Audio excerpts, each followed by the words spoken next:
घर में थी छोटी ननद रीटा। दोनों सेम एज की थी। शादी के बाद शशि, अब रीटा की शादी की तैयारी कर लो। हमने सोचा पहले लक्ष्मी ले आए, फिर बेटी की शादी करेंगे। और हाँ, इसको ना थोड़ा खाना बनाना भी सिखा देना शशि। तू तो बड़ा स्वाद खाना बनाती है। नहीं माँ, अभी नहीं, सगाई की बात सीखूंगी। माँ जी आप क्यों चिंता करती हैं? देखिए कितनी अच्छी साफ सफाई करती है रीटा, पूरा घर चमका देती है। अरे पर बेटा, इससे पेट थोड़ी ना भरेगा किसी का। कल को क्या बोलेंगे लड़के वालों से कि जी हमारी लड़की सफाई बहुत अच्छी करती है, लेकिन जब भूख लगे ना तो जी हमारी बेटी को कुछ नहीं बोलना, क्या? घर का माहौल बहुत अच्छा होता है। शशि खाना बनाती, सास कपड़े धोती सुखाती, ऊपर के दूसरे काम भी करती, तो रीटा सिर्फ साफ सफाई और पढ़ाई पर ध्यान देती। लेकिन वो दिन भी आ जाता है जब रीटा की शादी हो जाती है। और शादी के बाद पहले दिन रीटा फोन पर शशि से कहती है, भाभी ये हींग क्या होता है? हींग क्यों, किसमें डालनी है? कैसी बात कर रही हो भाभी, ऐसे तो बहुत बावर्ची बनती हो। पता नहीं शादी के बाद पहले दिन हलवा बनाना होता है, ये मुझे नहीं पता क्या? चलो जल्दी जल्दी बताओ कब डालनी होती है हींग हलवे में। शशि हंसने लगती है। उसे हंसता देखकर सास आ जाती है। अरे क्या हो गया, हंस क्यों रही है बहू? माँ जी वो रीटा का फोन था, हलवा बना रही थी, पूछ रही थी कि हलवे में हींग कब और कितनी पड़ती है। हे भगवान, अब तो भगवान ही मालिक है हमारी बेटी के ससुराल वालों का, जो हींग का हलवा खाने वाले हैं। दिन कट रहे थे। रीटा का पति उसका बहुत सपोर्ट करता था, लेकिन पति तो फिर भी ऑफिस जाता ही है। बहू आज कुछ हल्का सा बना ले, एक काम कर खिचड़ी बना ले, ठीक है? रीटा खुश हो जाती है कि अरे वाह, आज तो किसी को कोई फोन करने की जरूरत ही नहीं होगी। खिचड़ी सिंपल दाल में चावल मिला और बन गई। सास रीटा को खुश देखकर कहती है, क्या बात है, लग रहा है आज तो कुछ अच्छा ही बनने वाला है खिचड़ी में। वैसे बहू शादी से पहले तुम्हारे घर में खाना तुम बनाती थी, इस पर तो विश्वास ही नहीं होता मुझे। कैसी बात करिए माँ जी, मेरे हाथ का खाना तो इतना मशहूर हुआ करता था कि घर में मेरे मम्मी पापा तो भाभी के आने के बाद भी कहते थे कि शशि रीटा से खाना बनाना सीख ले। बहू प्लीज उतना ही फेंको जितना झेल सको, है कि नहीं? तेरी भाभी के हाथ के खाने को खाकर ही तेरे साथ मैंने अपने बेटे का रिश्ता पक्का किया था।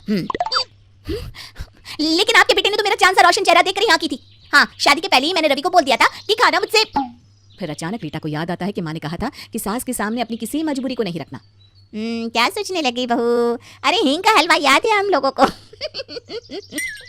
हाँ माँ जी, वो क्या है ना, ज्यादा बड़ा शेफ हो जाता है ना तो अपने खाने में एक्सपेरिमेंट करता है। मैंने सोचा कि इलायची और केसर की खुशबू वाला हलवा तो हर बहू खिलाती है, लेकिन हींग का हलवा वो तो किसी ने खाया ही नहीं होगा। हाँ, इसलिए एक्सपेरिमेंट किया।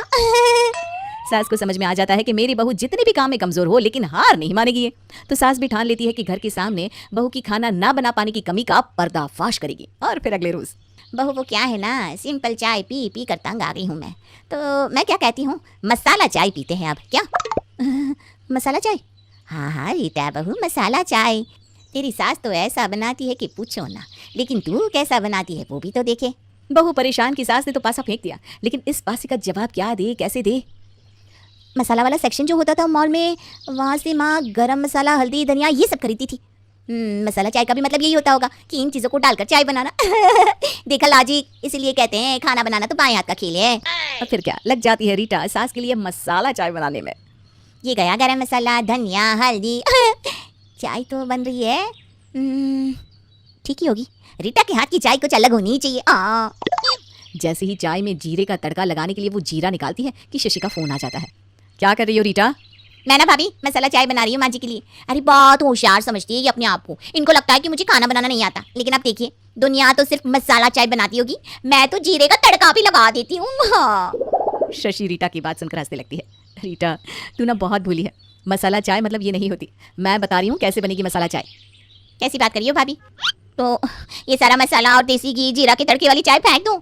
हाँ और नहीं तो क्या, रुको मैं बताती हूँ क्या और कैसे करना है। अब क्या था, फटाफट वो चाय बनाने का तरीका बताती जाती है और रीटा सास के लिए मसाला टी तैयार करके जैसे ही सास के सामने चाय लाती है और सास चाय पीती है। वाह क्या चाय है रीटा, मजा ही आ गया, ऐसी चाय तो मैंने कभी नहीं पी। थैंक्स माँ जी। वो क्या है ना कि मुझे लगा आपको लग रहा होगा मसाला मतलब मैं हल्दी नमक डालकर देसी घी में जीरे का तड़का लगाकर चाय लाऊंगी, है ना सच बोलो। वैसे बात तो तू सही कह रही है, पर चल भगवान का शुक्र है कि तू खाना बनाना जानती है। अब शशि अपनी ननद को जैसे तैसे खाना बनाना सिखा रही थी। ऑनलाइन रीटा खाना बना भी लेती थी, लेकिन कहते हैं ना ऑनलाइन है तो टेक्नोलॉजी ही, और टेक्नोलॉजी कभी कभी फेल भी हो जाती है। अरे रीटा सुनो, वो क्या ना रात के खाने में मेरा बॉस आ रहा है, उसे ना विदेशी खाना पसंद है, क्या तुम बना पाओगी? रीटा कुछ कहती कि सास बोल पड़ती है, शादी को 2 दिन हुए नहीं, तुम बहू को क्या रसोई में ही रखना चाहते हो? वैसे ये सवाल ही गलत है। अरे बेटा बहू क्या नहीं बना सकती, सब कुछ तो बना लेती है वो। क्या बुला ले किसी को भी। मर गए, क्या बुला ले कर रही हैं? अरे फोन पर चाय बन सकती है, विदेशी खाना कैसे बनाऊंगी मैं? अरे क्या हो गया रीटा, क्यों मुंह बना रही हो, क्या चल रहा है मन में? वो मैं कह रही थी कि किस देश का खाना खाना पसंद करेंगे। हाँ, वैसे सामान भी लाना पड़ेगा ना उसका सब। एक काम करो, ईरानी और लेबनानी बना लो। हाँ, यहाँ खिचड़ी और पुलाव में अंतर नहीं पता, ईरानी लबनानी क्या होता है? अरे फिर मन ही मन क्या सोचने लगे रीटा? बस यही कि मैं कितनी लकी हूँ, आपको मेरे पर विश्वास है कि मैं कर लूंगी। अच्छा क्रेडिट कार्ड दे दीजिएगा, वो क्या है ना, खाने का सामान लेने तो जाना ही होगा। हाँ ठीक है, ये लो। पति चला जाता है ऑफिस और रीटा निकल जाती है झोला लेकर लेबनानी और ईरानी खाना बनाने की प्रिपरेशन की ओर कि तभी शशि का फोन आ जाता है। क्या बात है रीटा, क्या हो रहा है? फिर चाय पसंद आई? अरे भाभी चाय तो इतनी पसंद आई कि शाम को मेरे पति ने अपने बॉस को लेबनानी और ईरानी फूड खाने को बुला लिया है, वो भी मेरे हाथ का। अरे क्या जरूरत थी ऐसे घर में मेरी शादी करने की। अब ना मैं घर आ रही हूँ, आप बना देना, मैं पैक करके घर ले आऊंगी, शाम को अपने बर्तन में डालकर खिला दूंगी। अरे रीटा, मैं भी तो सिंपल फैमिली की लड़की हूँ, मुझे बस जो कुछ भी माँ बनाती थी वही बनाना आता है। हाय रे भाभी क्या बोल रही हो, अब क्या करूँ? मैं तो ना घर की रही ना घाट की। अरे अरे रो मत, भारत है, यहाँ सब कुछ मिलता है।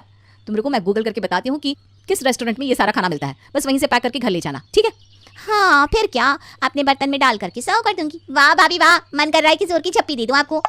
रीटा रेस्टोरेंट से खाना पैक करा के घर ले जाती है और शाम को वाह भाई वाह, ऐसा खाना तो मैंने सिर्फ रेस्टोरेंट में खाया है, पता ही नहीं था कि घर पर भी इतना अच्छा लेबनानी और ईरानी फूड बन सकता है। वाह जी वाह। अरे अभी तो ये हाल तब है जब मेरी बहू को ठीक से खाना बनाना नहीं आता, बना पाएगी तब देखना कैसी आग लगाती है। रीटा देखती है कि सभी खुश हैं सिवाय पति के। क्या उनको नहीं लगता कि बीवी इतनी टैलेंटेड है? रात को कमरे में सुनिए ना, आपसे कुछ पूछना है। नहीं बताना है, नहीं मतलब पता है मुझे कि खाना तुमने नहीं बनाया था, रेस्टोरेंट का था। बीवी हैरान कि इन्हीं कैसे पता चल गया। कैसे पता? भाभी से बात हुई थी क्या आपकी? नहीं, मेरे क्रेडिट कार्ड से की गई शॉपिंग का मैसेज मेरे पास आ जाता है। कोई बात नहीं, तुमने जो किया घर की इज्जत और खुद के रिस्पेक्ट के लिए किया।